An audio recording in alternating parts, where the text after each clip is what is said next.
You know what the Bible says? Destroying ideas lifted up against the principles of the Lord. Not destroying individuals, but the ideas.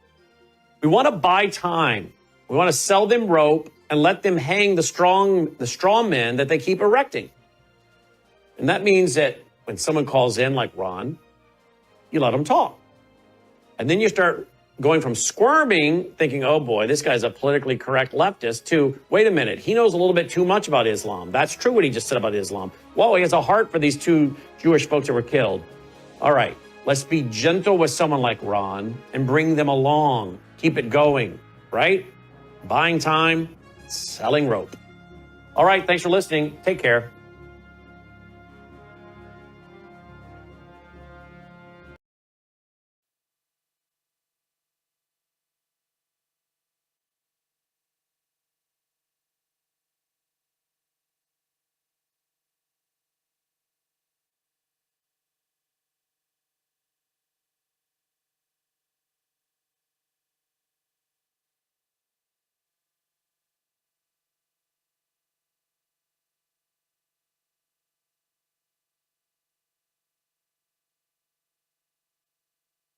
You're watching Worldview 2, built on the 35 years of Worldview books, documentaries, research, high-profile interviews, and the radio and television broadcasts of Brannon House.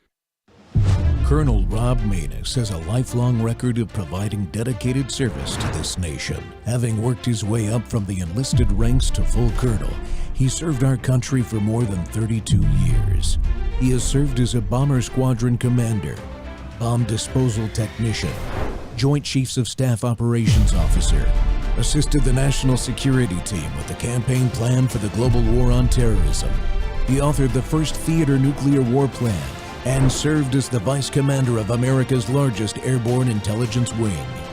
Colonel Rob Maness is a true American hero.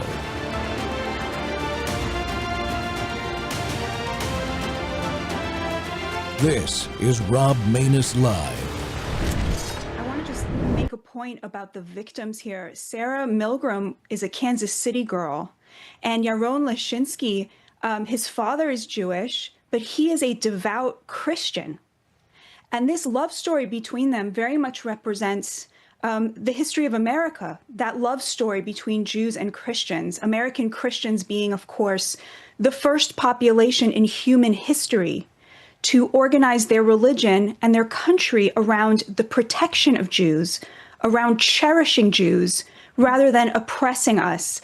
So for them to have been gunned down, this Jewish girl from Kansas City and this devout Christian, because he threw his lot in with the Jews on American soil, this is a crime against everything our nation has stood for since its founding. Because this country has always protected its Jews. And to this day, American working class people, middle class people stand with the Jewish people and stand with Israel. On the other side, you have what you were talking about, Will. You have this young man who has a college education, whose manifesto reads like a bad English paper, who was chanting the exact chants in the exact cadence that you hear it on university campuses across this country. I mean, what did they think globalize the Intifada meant? It meant this. And so you're completely correct that this is homegrown terrorism that was born up through this university to Tentifada pipeline, and this is the result. And of course, that is not to take away anybody's free speech rights. Everybody has a free speech right, to say whatever they want.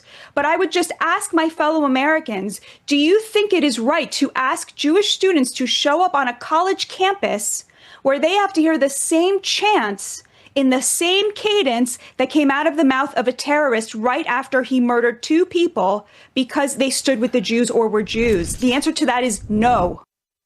Welcome back to Whistleblower Wednesday. The Rob Maness Show is live on Worldview Tube and our X Spaces simulcast, folks. Today, we're sounding the alarm again. The rising threat of domestic and foreign terrorism right here at home. We're seeing alarming incidents like you just heard about there, anti-Jewish attacks, Christians targeted by Antifa in Seattle, and even city officials Listen to this one. A city official enabling terroristic chaos. Just look at the news. 2 Israeli embassy staffers shot dead in Washington. They were Americans. This isn't just a distant problem. It's in our communities, and we need to talk about it. Well, joining me today is a true American leader. He's retired Air Force Lieutenant Colonel David Flippo, who's also running for Congress in Nevada's 4th District. He commanded over 1,000 airmen in Iraq, led combat aircraft maintenance squadrons in Alaska, runs 2 small businesses in Nevada. He's seen the front lines of war and the struggles of everyday Americans facing inflation and supply chain woes. By the way, he also worked in the energy industry up in Alaska, too. David knows what it takes to tackle tough problems, and I'm honored to have him here to break down this growing terrorism threat. Let's get to the truth today. David, welcome to the Rob Maness Show, sir.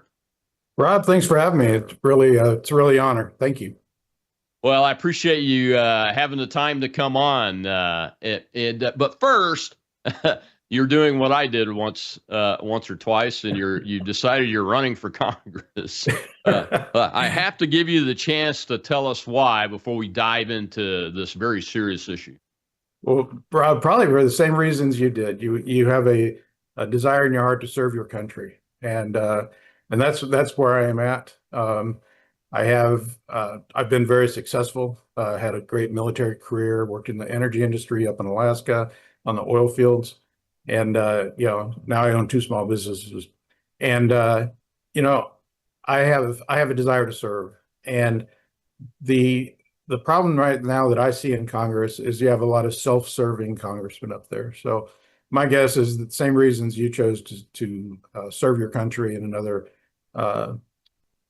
means is the same as me. So I'm looking forward to being in Congress and sitting with my fellow congressmen and trying to fix this country. Right now, we have the leadership in place that will definitely put us on the right track for success. And I'm looking forward to that.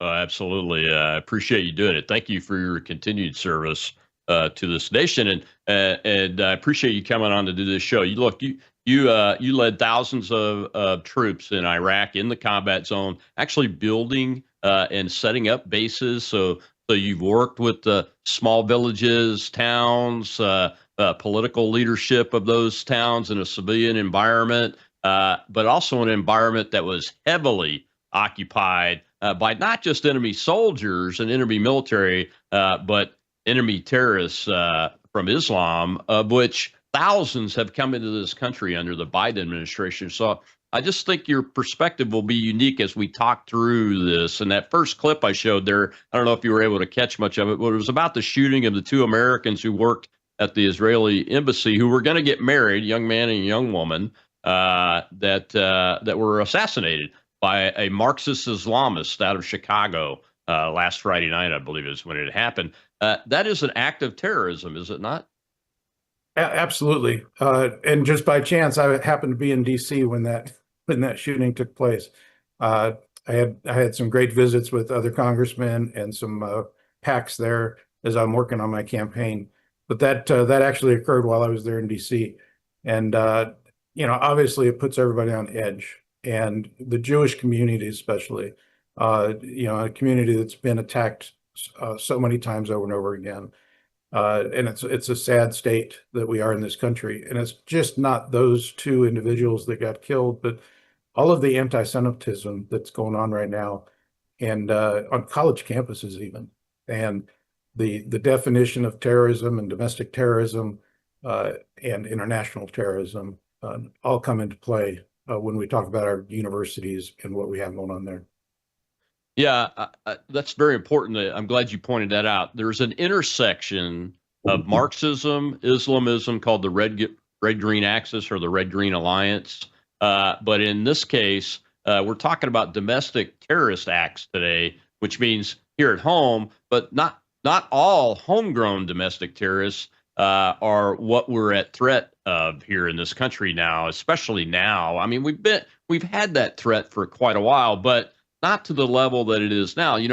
Some estimates put the number of Chinese military age males that came in this country illegally during the Biden administration, upwards of 100,000, and they're not tracked. They're not surveilled.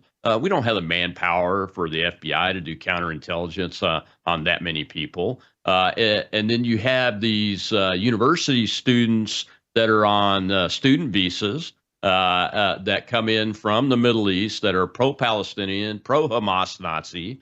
And I believe that the ones that we don't know about, the Chinese, are working to get funding and organizational support to these folks that are doing these protests that have now led to this individual. I'm not even going to say his name, but this guy out of Chicago, he was part of a Marxist socialist organization that had been running university protests in support of the Hamas Nazis and what they did on October 7th, 2023.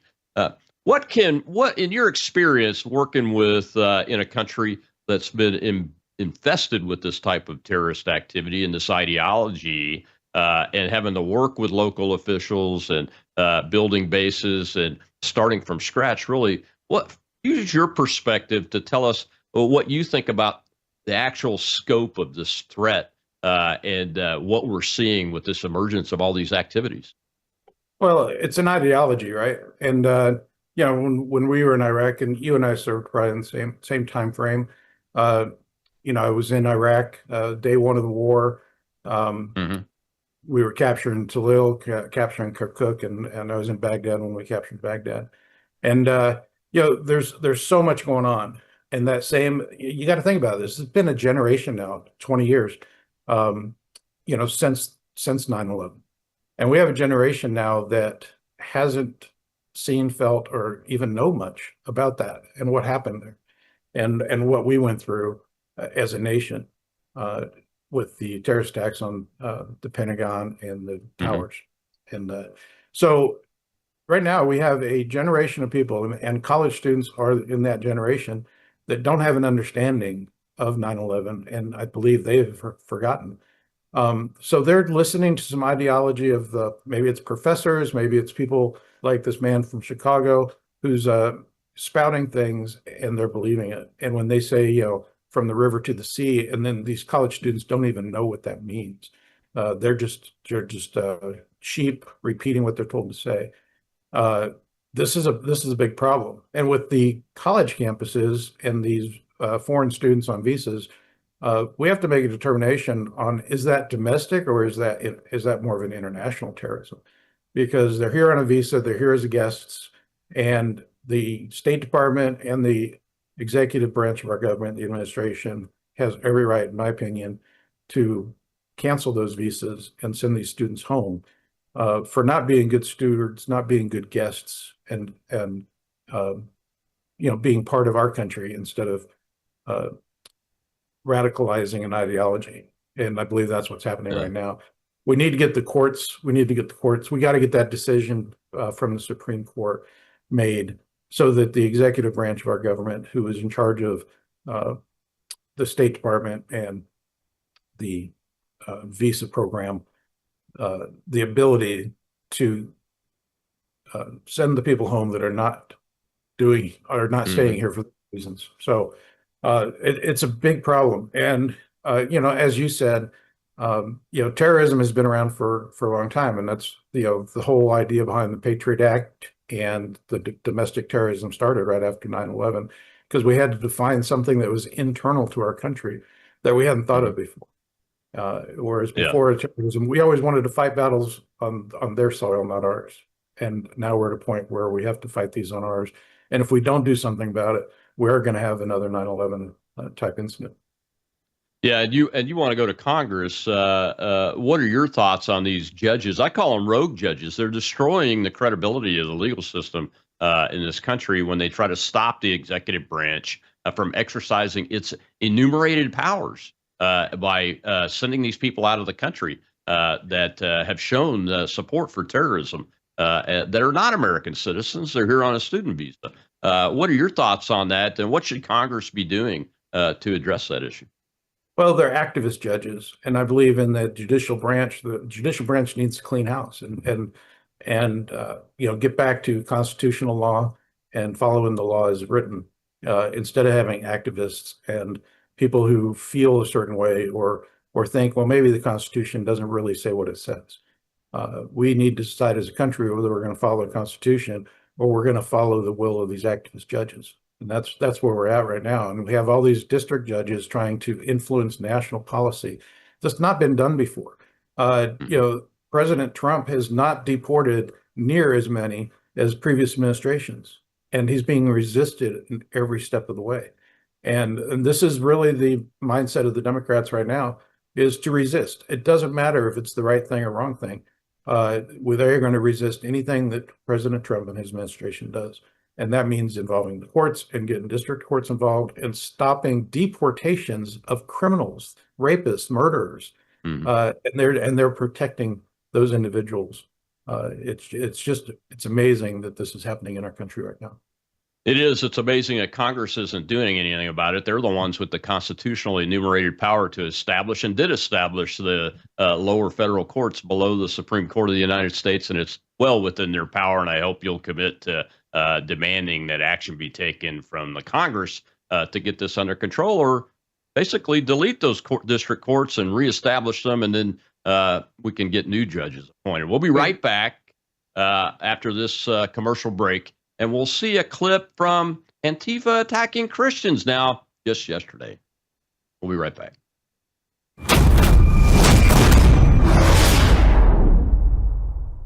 Hello, I'm Brandon House. Is the government tracking you? Do they have access to all your data? Well, if you go to worldviewtalk.com, you'll find out about a cell phone company that, does not store your data. They don't do that. This is what they're known for. They don't store your data. You have privacy. You're not being tracked. That's why a lot of folks are turning to worldviewtalk.com. You'll find their prices are very competitive. All the details are there at worldviewtalk.com. Again, worldviewtalk.com. Oh, while you're there, not only do they have cell phones that aren't tracking you, you can find out about how to get a satellite phone. Should the whole system go down and you want to communicate with a family member or a loved one, you might want to have a satellite phone. Or how about their solar generators? They have great solar generators. Check them all out right now. Worldviewtalk.com, worldviewtalk.com. The Reverend Russell Johnson, the lead pastor of The Pursuit, a multi-site church in the Pacific Northwest. Pastor, good to have you with us. So I want you to take us back to what happened. You guys were gathered for a worship service, also some messages as well, and take us through what happened next. We were gathering Christians from across a litany of churches in the Pacific Northwest for an outdoor worship gathering on an afternoon, Saturday afternoon. And it involved face painting for the kids and free haircuts and grocery giveaways and free bikes and things of that nature, just to help out the community. And that was immediately followed by some worship songs and the sharing of some testimonies, people telling the story of what God has done in their life, how he's helped them come out of all sorts of problems, addiction, prison, you name it. And as soon as really the music started playing, we were swarmed by hundreds of violent Antifa agitators whose sole purpose was disrupting the event, causing as much chaos and carnage as they could. It involved 23 of them getting arrested, police officers being hospitalized. They threw water balloons filled with urine at our church members who had gathered on the lawn to worship God in a permitted and planned event that had been on the schedule for months. And the police did best they could, but frankly, they were overwhelmed, and they have been consistently undermined by the leftist political leadership in the city of Seattle. And it just turned into an all-out chaotic event. People assaulted, injured, and completely coming from one side to us.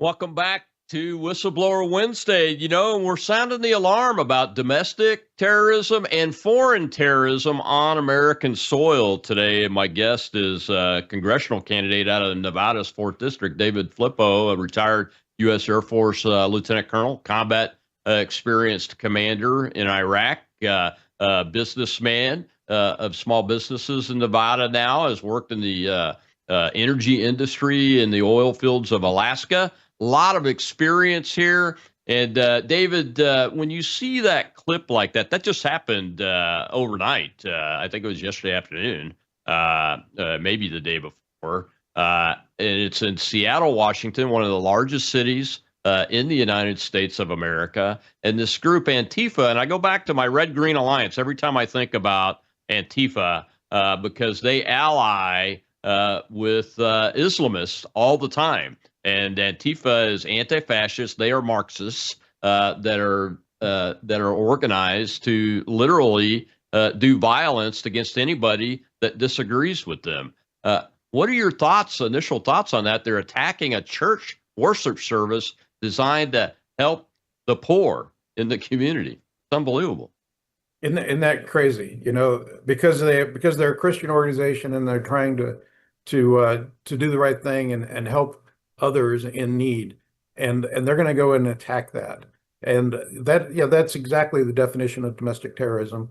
Those that are arrested, it'll be interesting to see if they are foreigners or if they're domestic terrorists, and we can go from there and let the law handle this. But so many things. I was watching that clip, and it shocks you because when you read some definitions online about domestic terrorism and radicals, they talk about the white supremacists, and it just amazes me that that is the primary focus of a lot of the media, instead of looking at Antifa and looking at the anger and the danger and the violence that they portray, and they've been doing it for years, and because they've been getting away with it, they just continue to do it, and it just gets worse and worse. And now they're attacking Christians, just having a festival and helping those in need. It's crazy.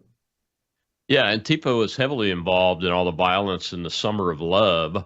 That's the Black Lives Matter protest around the drug-addicted criminal George Floyd that occurred that year, and nothing was ever done. They were involved in the Kyle Rittenhouse affair, where Mr. Rittenhouse had to defend himself and killed a few of those, and severely wounded another that were trying to kill him with all sorts of weapons: a skateboard, a pistol, a gun, another type of weapon and gun, machetes. And fortunately, he got out with his life and almost went to prison for the rest of his life. What do you see as an approach to changing policy? Because, you mentioned the Patriot Act, and I was in the Pentagon on 9/11. I've never really been for what was put into the Patriot Act because it suppresses my liberty. And I think it's borne out to most people. The average American looks at that, and when they're asked about it, and they go, I don't think it's working very well. What changes would you want to make so that we can get a handle on the real terrorist organizations like Antifa and get the law off of average Americans? Well, I think one of the things the Patriot Act helped with was getting the different agencies to work together, right? That wasn't happening before. So you had the FBI, the local police, all these other agencies involved, CIA, all doing their own thing, all working in their own world. And I think that was one of the good things. But it also allowed the government to eavesdrop on our conversations and to do things like that we as a law-abiding citizenry don't like. It's just like with gun control. You can take all the guns away from the law-abiding citizens that you want, but the criminals are still going to have them, and it's the same thing. And just like with these Antifa protesters and stuff like that, when there's no accountability for what they've done over time, and even when they are arrested, they're let go or they're given a slap on the wrist in the name of freedom of speech, and not when it's violence, and the things that they're doing and burning down cities and areas of cities like Seattle and Portland and Washington, D.C. So, but as far as changes, you talked about Congress in our last segment there, and what really needs to happen is we need to get people in Congress that are ready to do the hard work and make the laws. Um, right now, the congressmen in there, and there's some great fighters, and then there's a lot that resist anything that Donald Trump is trying to do. Donald Trump needs a Congress that is more friendly to him so that he doesn't have to fight so hard. And Congress needs to create laws. And I don't mean new laws. We already have laws on the books for immigration. We have laws on the books for illegal crossing of the borders and things like that. We just have to enforce certain laws that we have, and those laws have been chosen not to be enforced with the past administration. So all of a sudden, we're seeing enforcement happen for laws that exist, and people are going crazy. Like, oh my God, where's the due process? Where's this? Where's that? You can't do that. Well, these laws already existed, and so we need to get back to that. Let's follow the laws that we have, but let's create these laws instead of managing by executive order. So let's look at the executive orders that Trump has signed, and let's make laws out of those so that they're standing and they don't just get overridden by the next administration. Yeah, when you want to repeal laws that are bad law, too, that have been used to oppress Americans, like the Enron law that was used against the J6ers, the 1512C obstruction law that was inappropriately applied, and the Supreme Court had to turn it over. I'd like to see that happen too, because to get back to the Patriot Act and the surveillance, all of that was used to spy on Donald Trump's campaign, to create the Russia collusion hoax, to try to destroy the first Trump administration, which was implementing these policies, these America First policies. And unless there is some type of change, that will be allowed to happen again when the next, because there's going to be another opposition to us America Firsters administration. There's no doubt about it. Those people aren't going to change if they're not held accountable. So that law has got to be looked at and reined in, so that the FBI is not able to act as a domestic intelligence agency with law enforcement powers. Those powers need to be separated, don't they? Absolutely.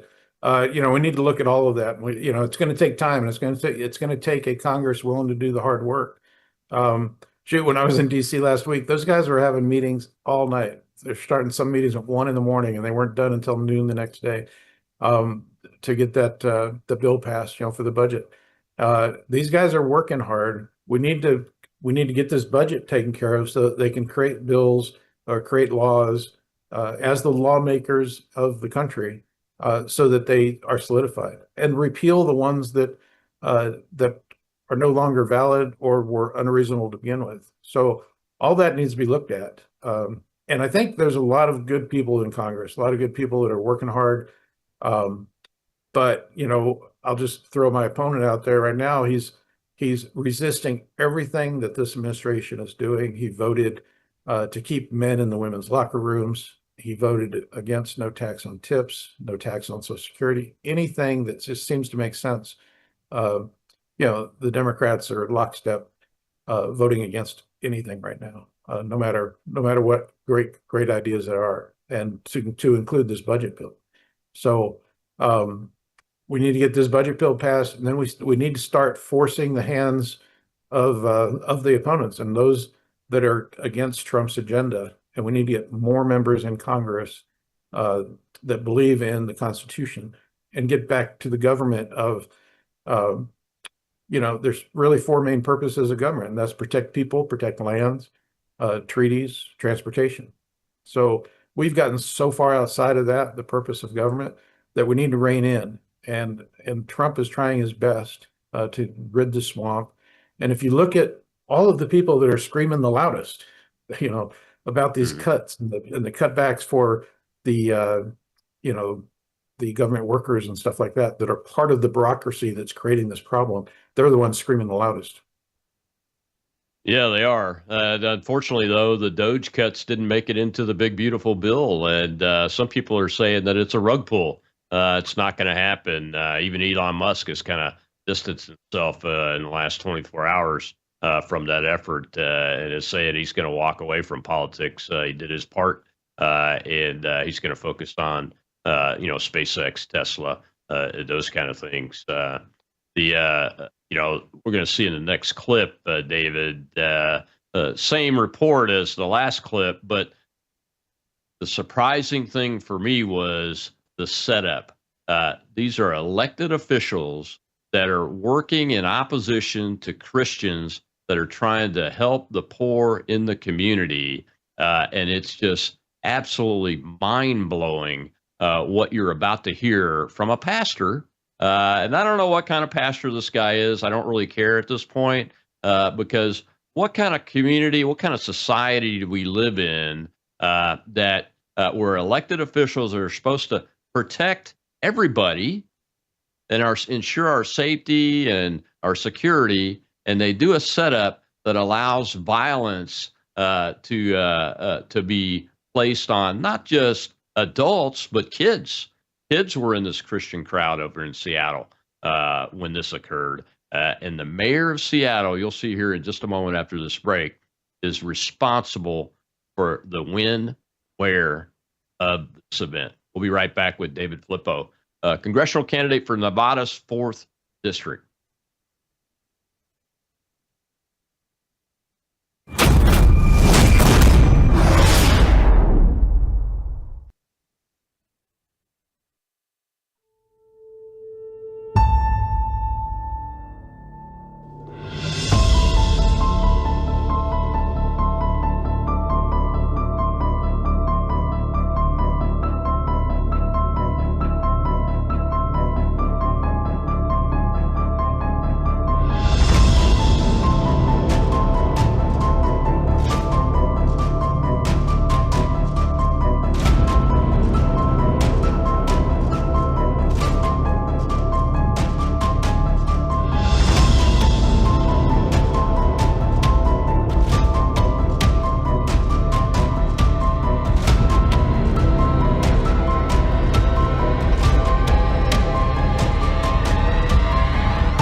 I want to go back to another part of the mayor's response, and he wrote a pretty lengthy response, and this all happening at Cal Anderson Park. The mayor says, in the face of an extreme right-wing national effort to attack our trans and LGBTQ plus communities, Seattle will continue to stand unwavering in our embrace of diversity, love for our neighbors, and commitment to justice and fairness. Were you attempting here, Pastor, to intentionally attack or target the transgender community? No, absolutely not. In fact, it was the mayor's idea that we would go to Cal Anderson Park. We applied for a permit at a completely separate public space, and they turned us down there. So we applied for a permit at a second public space, and they turned us down there.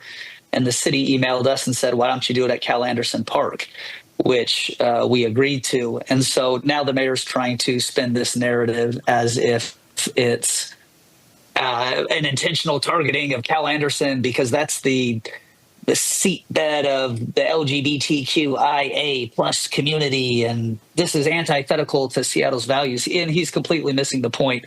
Of course, it was their idea that we would go to Cal Anderson in the first place. And then secondly, I think the broader issue here, Todd, is that there you have it. The mayor of Seattle set these Christians up. The mayor of Seattle set these Christians up. They had applied for permits at several different locations that were not approved, and then it was suggested by the city to go to Cal Anderson Park. And that park has been a noted area of violence and tension. Remember the old Chaz thing a couple of years ago and all that? That's where all that occurred. And then the mayor's team scheduled them and gave a lot of publicity to this event in that park and set them up to be attacked violently. Little kids were in this audience. They threw urine on them. They beat them. They screamed at them. They intimidated them. And all of those are acts of terrorism, folks, because they're out to achieve a political goal. In this case, to silence the Christians that were openly supporting the poor in this city. That's what that event was all about. It wasn't an anti-LGBTQIA transgender event, but that's why Antifa and Trantifa, which is an affiliate, a trans affiliate of Antifa out there, attacked these people. And the mayor, the elected mayor, is the one that instigated it. And then he lied and pushed his propaganda after they were attacked and said this was an anti-LGBTQIA plus whatever event. My guest today is retired Air Force Lieutenant Colonel David Filippo, candidate for Nevada's 4th Congressional District. And David, what's your reaction to knowing that an elected mayor, the chief executive of the city of Seattle, one of the largest cities in America, took this action to harm these Christians? Yeah, it's really amazing that one group is protected and the other is not. And it's almost like two classes. And, as the mayor said there, we have our values, our value systems, and the DEI and the, all the communities, but they leave out the Christians. They leave out those that are just doing, what God put us on this earth to do. That is a whole different class that apparently is not in the value system of Seattle. So they're not protected. So you have one group that's protected. They're able to do what they want. They're set up. The Christians are set up at a park that they know is going to be a problem. And, and then this happens, and the children and all the people there, the things that happen to them. And here's what's the sad part about what will happen in Seattle.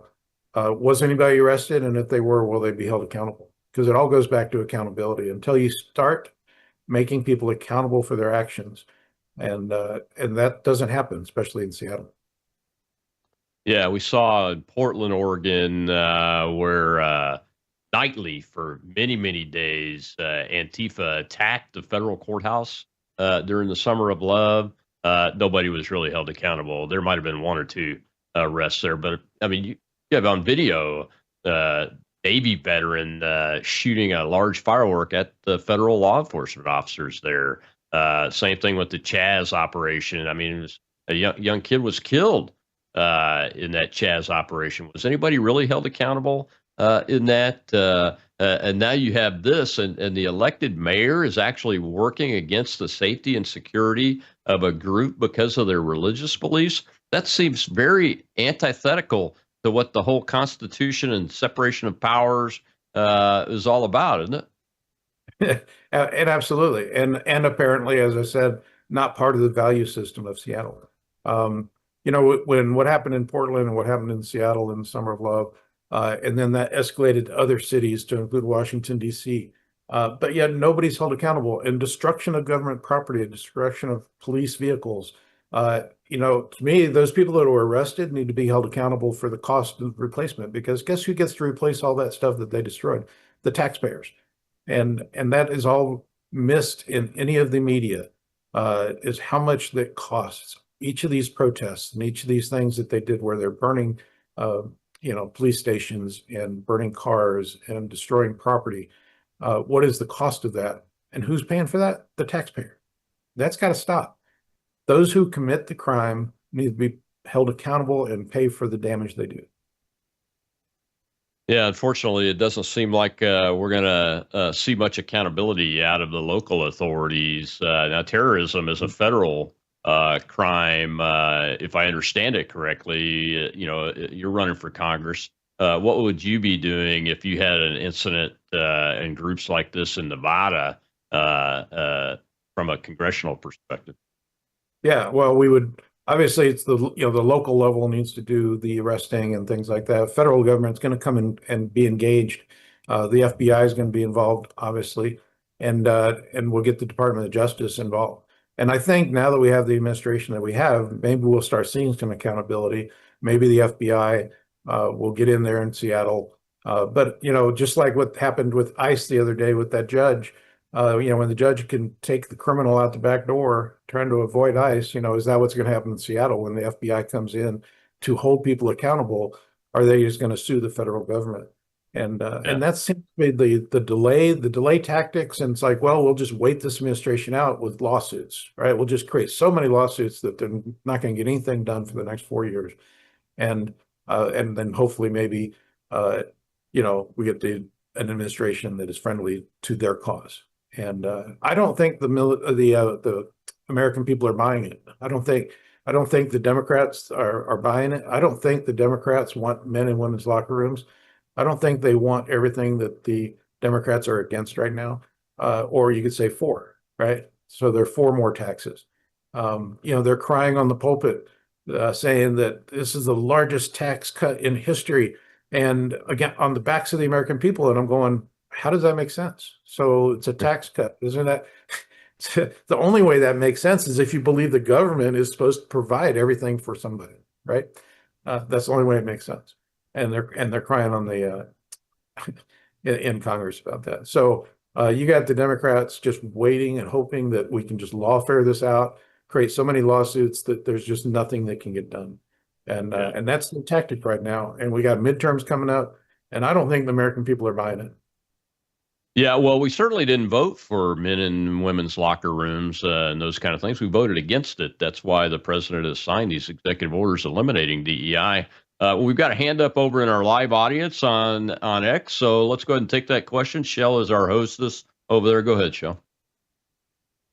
We have listeners. Good afternoon, gentlemen. Nice to see you. Interesting topic. My question is, all of us as military, and I was also military, sir, took oaths of office. And the people that are in power, our mayors, our governors, our legislators at the state level and the federal level, judges all took oaths to defend the Constitution, to defend our country against all enemies, foreign and domestic. Yet they are in violation of those said oaths. What can we do to start enforcing it? Because you can send all the people to jail at the bottom level all you want, but if the top people are still encouraging that behavior, we got a problem. And people like Maxine Waters and AOC and Tlaib and countless others are encouraging this bad behavior. What we need to have laws that say, no, you can't do this anymore. You are not exempt from this, and you can be held accountable, because they have all these rules that they have exemptions. They have there's a status, and I can't think of the name of it, Colonel. But it needs to go bye-bye. What can we do to ensure that our public representatives are held accountable for this type of behavior?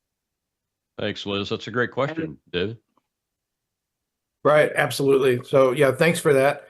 The best thing that we can do is to hold accountable our judges and mayors and governors that are not supporting the Constitution as their oath dictates. Right.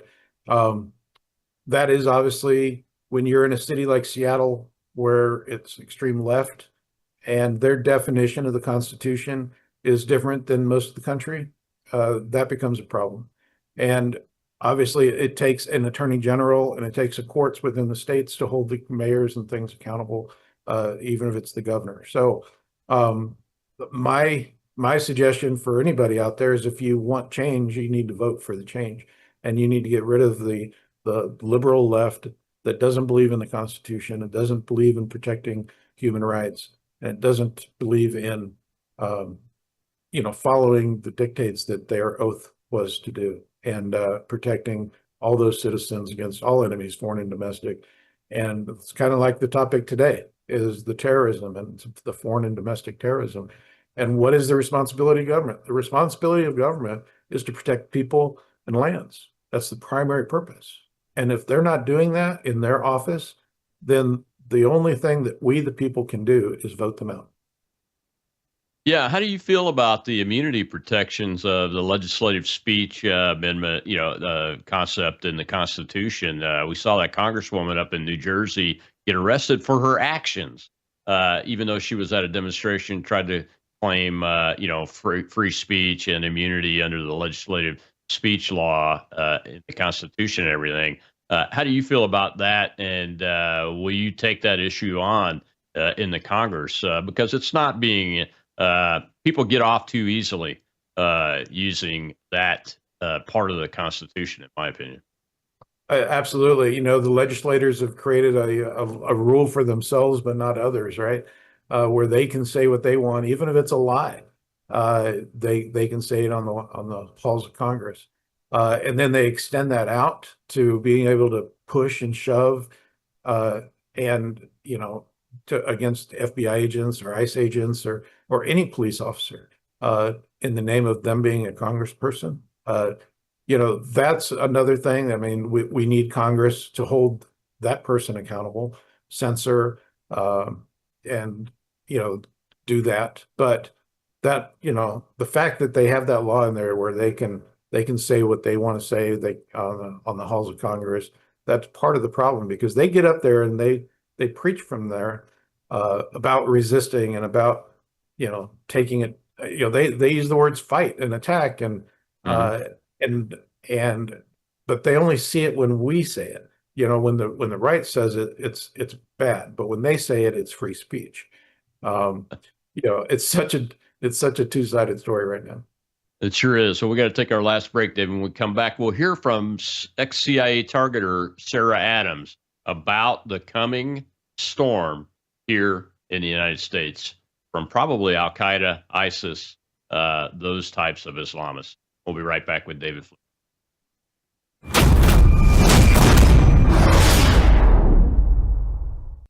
Hello, I'm Brandon House. Would you like to gain access to over 20 years of my radio shows, TV shows, my books? I've written 15 books, and most of those books are ebooks now.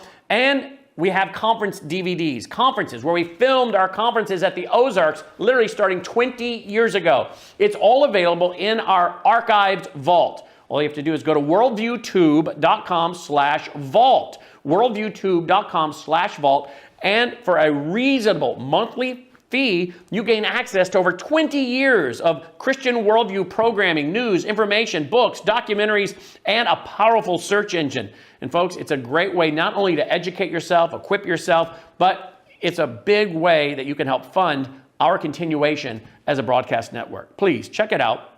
worldviewtube.com/vault, worldviewtube.com/vault, and help us continue pushing out a Christian worldview.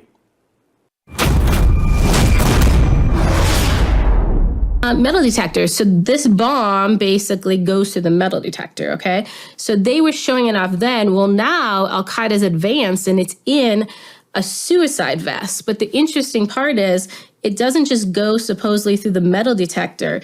They made it with components dogs aren't trained on to sniff. So if you say, okay, well, we'll up our security and put more dogs, Al-Qaeda is saying, well, we've defeated that too.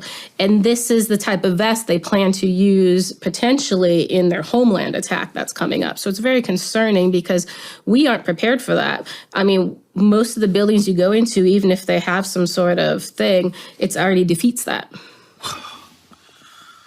I mean, I don't think we're prepared for anything that's coming. Right, we're not. I mean, do we have any preparations at all? I mean, from what I've seen, we have no preparations. We're going to get into more about the funding of Taliban. I mean, we're funding our own demise here. I mean, have you seen any positives? Is anybody doing anything? No, and actually, Al-Qaeda makes a joke out of the fact that they move the money we give to the Taliban to the camps that train the homeland attackers, right? So it's almost like an insider joke, like, yes, we are forcing America to fund their own attacks. So that is the plan, too, that the money will go back to us and our government. And then that makes Americans also look at our government like it's an inside job.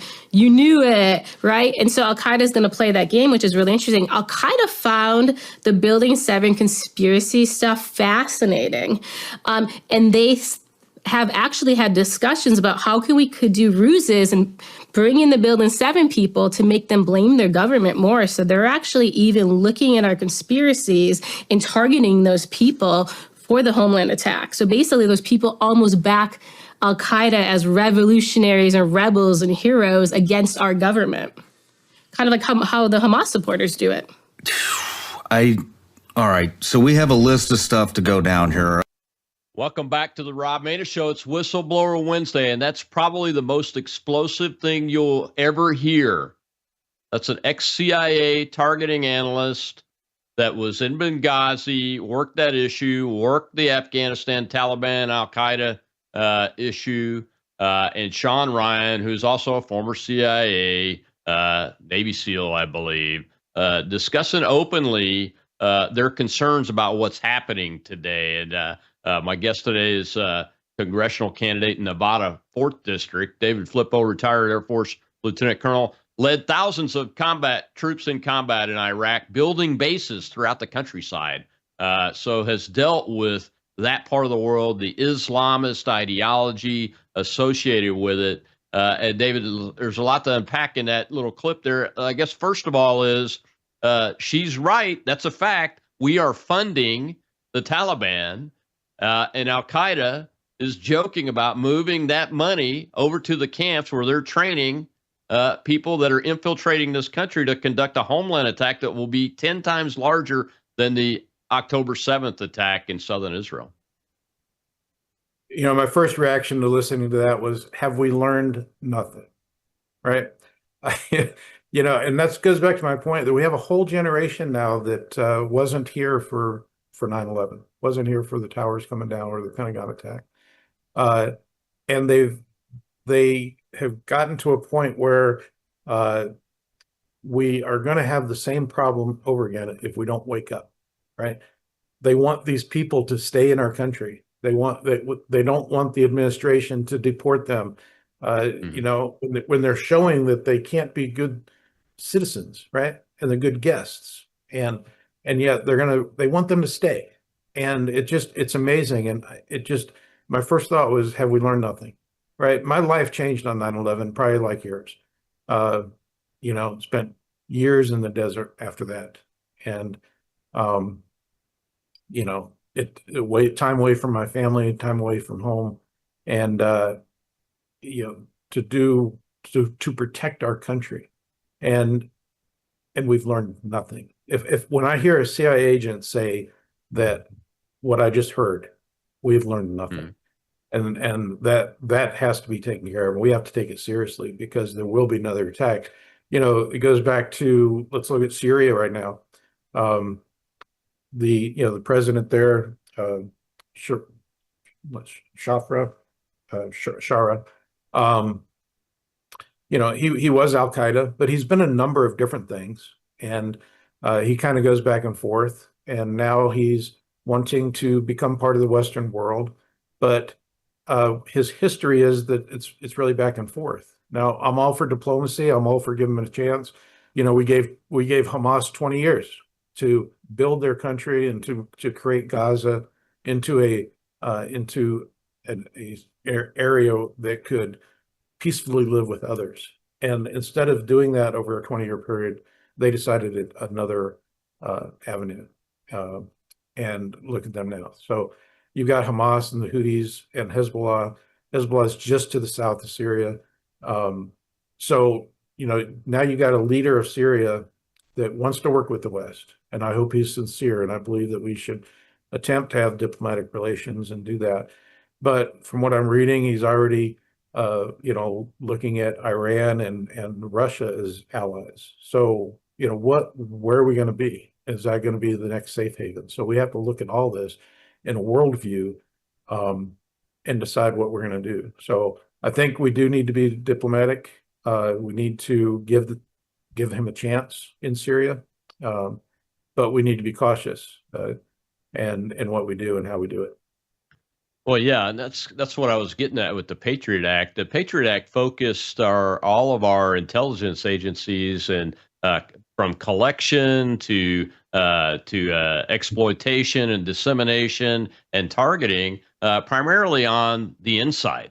That's what the Patriot Act capability gave us. It didn't start out that way when we were actually using it, but it has become that. And now you have an FBI that most people, when you ask an average American on the street, what did you vote for about the FBI when you voted for Donald Trump? If you talk to one of those folks, and they say, I want it to go away because it's been made partisan and it's been used against the American people. It's been used against the presidential candidate in 2015. In August of 2015, they started spying on Donald Trump's campaign and his prospective national security advisor, Lieutenant General Mike Flynn, and it's been used to put them through lawfare, to destroy their businesses, destroy their families. It's destroyed MAGA grandmas over the January 6th thing.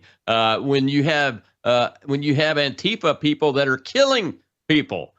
And Antifa people killed a retired police officer in St. Louis during the Summer of Love, and those kind of things with minimal responsibility and accountability in that. So we've got these partisan agencies now that are so powerful. And you just heard that clip is not from that long ago, David. It's very recent, and you just heard that. We have learned nothing, and the implements that we put in place to fix things, like you were talking about before, how they're supposed to be able to talk to each other, is not working because it's become partisan and ideological and turned inward on the American people. How can we fix that? And Congress is the ones that passed that bill. That's got to be fixed. Yeah, I like what Trump's doing. Cleaning house, getting rid of the deep state. Although it's being resisted, and judges are saying, no, you can't have a RIF. I mean, we've had RIFs forever, reductions in force of the federal government, and all of a sudden, they're going to use lawfare against the administration's opportunity to do that and clean house and reduce the size of government. We have to reduce the size of government, or we are in serious trouble. And that's one of the things that Doge, revealed was it's not just the size of the government, but where was our money going? Where was our money going? It was going to support some of these people that are potentially going to be attacking us, and it's coming right back into our country. And it's not just Al Qaeda like that last clip was, but as you said at the beginning of the segment, China. How many thousands have come across fighting age Chinese? A couple of years ago, I was on Fox talking about the balloons that were coming over and the ADIZ, and how come the ADIZ didn't see the balloons. But that's just one element. What happens when the Chinese launch these balloons from within our own country, because they have so much land and so many warehouses that we won't even know where they're coming from? I mean, we have to get a handle of this, because we're going to have a serious problem in our country. And it's not just Al Qaeda; it's all the countries, and China being one of those. Yeah, and the red-green axis there. That's why I keep harping on it, so people understand it, because it's actually in the country now. It's been bulked up through the Biden administration's weak border policies in potentially the millions. I mean, we brought in 70,000 plus unvetted Afghani refugees when we left with the debacle in Afghanistan there at the Kabul airport. The people that we did get out, we didn't even take the time to vet them. So they can't all be, Sean Ryan's interpreter that's a loyal guy and their families. And we know they're not. So they're here. The Syria piece, I'm glad you brought that up. Al Jilani, the president there, he was one of the founders of al-Nusra and an Al-Qaeda member. He's responsible for killing Americans. Look, people change. I get it. The Irish Republican Army went from a terrorist organization into Sinn Féin, the political arm of that organization, and better things happened. So it's possible to do that. Same thing happened with Mandela. I still consider him a terrorist, but because he's a Marxist. But he changed from his terrorist activities. I get that, but that's not what's going to happen here. And I don't want to be alarmist when it comes to another attack on America at the level of 9/11. But Ms. Adams thinks it's going to be worse. It's going to be October 7th on steroids all around this country. And we've got all these Chinese military age males that are here. And none of the things that we put in place, this overblown government and intelligence system and law enforcement system, is having one iota of positive effect. Not one iota. You heard Sean say it right there. Is anything positive happen? They're not even taking on the invisible suicide vest problem. That's just a technical piece. They need to be taken out on. We don't need a TSA in the government. We need innovative companies running those systems that can take that kind of activity and go, oh, we need to rapidly develop a tactic and a system against this, right? I got about a minute left, David. Go ahead, answer that, and then tell folks how they can find you. Absolutely. Thanks, Rob. Appreciate it. No, you're exactly right. And it can't. So we're an open book. Here's the problem. And we tell you what our book is. So they can attack all around that. The Art of War, and tell me they're not reading it. And what we're not doing is we're not studying it. We are giving them the blueprints on how to attack us. And they're going to find our weaknesses. We display them every day. And every time there's even these Antifa attacks, they're learning. Each time there's some violence going on, they're learning. They're seeing what we do and seeing how we react and how we respond. So that's right. Those things, if we don't take care of that, we're in trouble. So thank you for having me on. I am running for Congress. You can go Flippo for Nevada. It's Flippo, the number 4, NV for Nevada.com. Learn about me. I tell you, I'm looking forward to serving with the other members of Congress and making this country great. Well, thanks for coming and chatting with us about this extremely critically important subject. Tomorrow is Truth Thursday. Charles Sauer will be my guest. Charles is he is an economist and president of the Market Institute. All things economy, good, bad, indifferent. We'll see you tomorrow on Truth Thursday.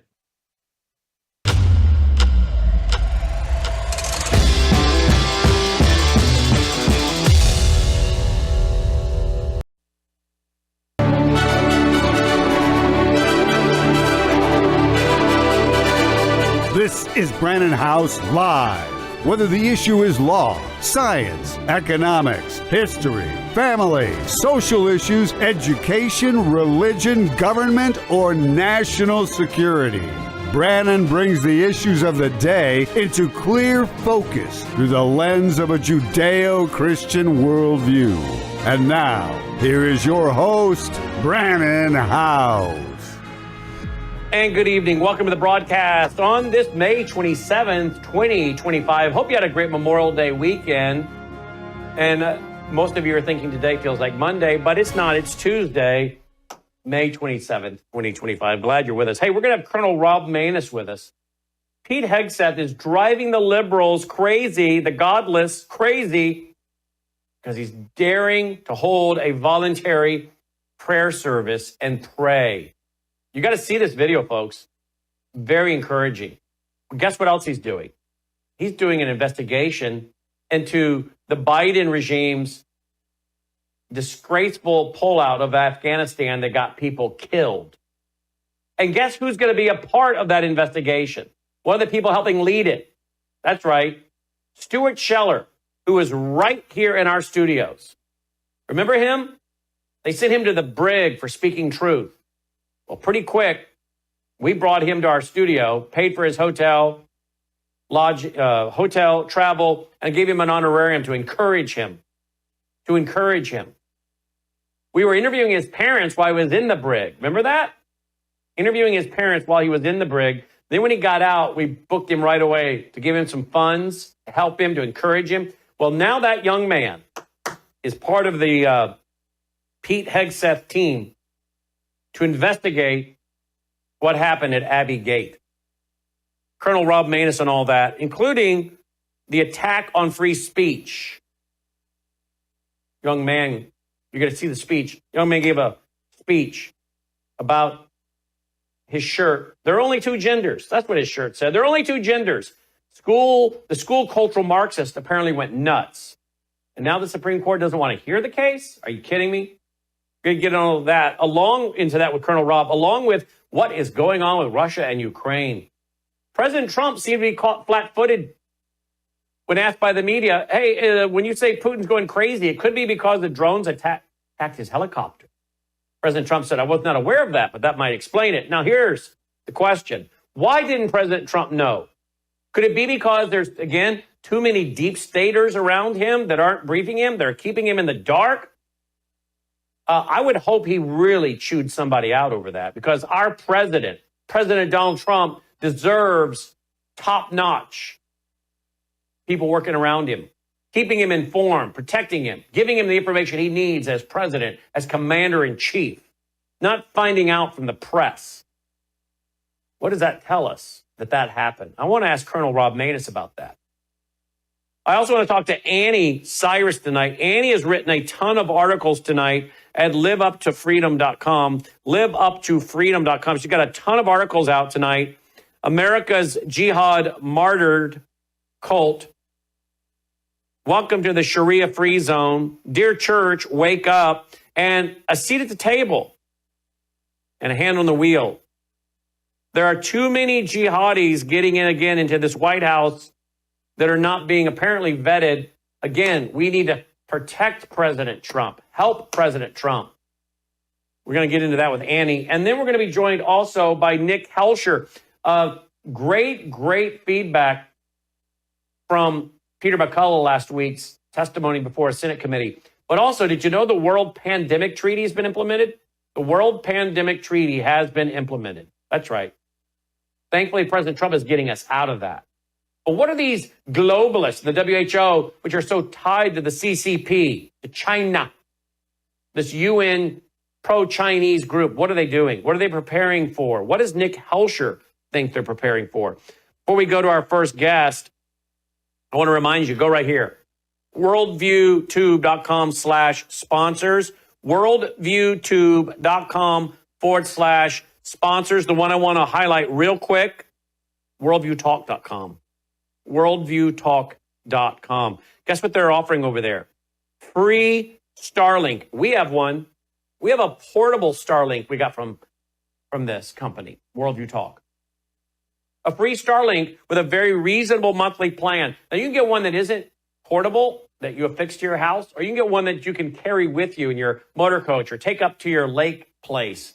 A lot of you have Wisconsin, Michigan, Minnesota have lake places. Maybe you inherited them from your parents, your grandparents, but you don't want to pay for internet at two places.